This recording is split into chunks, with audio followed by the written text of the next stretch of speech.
Bank, आधार card से लेकर UPI तक 1 नवंबर से बदल जाएंगे ये नियम। नमस्कार, आप देख रहे हैं रीवा.com। आइए देखते हैं क्या क्या बदलाव होने जा रहे हैं। 1 नवंबर 2025 से देश भर में कई अहम नियमों में बदलाव होने जा रहे हैं। ये बदलाव आपकी रोजमर्रा की जिंदगी और वित्तीय लेन देन पर सीधा असर डालेंगे। आधार अपडेट से लेकर बैंकिंग, कार्ड फीस, पेंशन और जीएसटी तक हर क्षेत्र में नई व्यवस्थाएं लागू होंगी। आधार अपडेट अब होगा फ्री। यूआईडीएआई ने बच्चों के आधार कार्ड में बायोमेट्रिक अपडेट के लिए लगने वाला 125 रुपये शुल्क खत्म कर दिया है।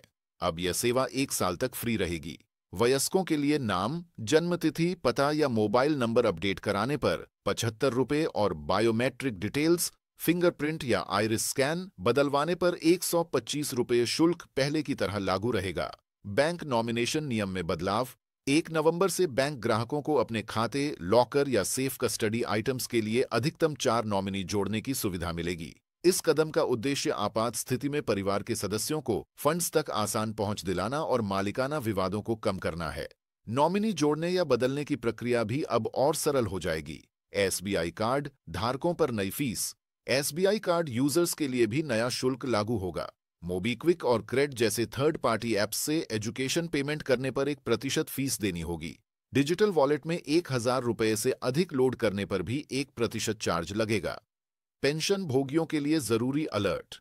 सभी रिटायर्ड केंद्रीय और राज्य सरकार के कर्मचारी नवंबर महीने के अंत तक अपना जीवन प्रमाण पत्र जमा करें। इसे बैंक शाखा या जीवन प्रमाण पोर्टल के माध्यम से ऑनलाइन सबमिट किया जा सकता है। देरी होने पर पेंशन भुगतान रुक सकता है या विलंबित हो सकता है। नया जीएसटी स्ट्रक्चर लागू। सरकार 1 नवंबर से नए 2 स्लैब जीएसटी सिस्टम को लागू करने जा रही है।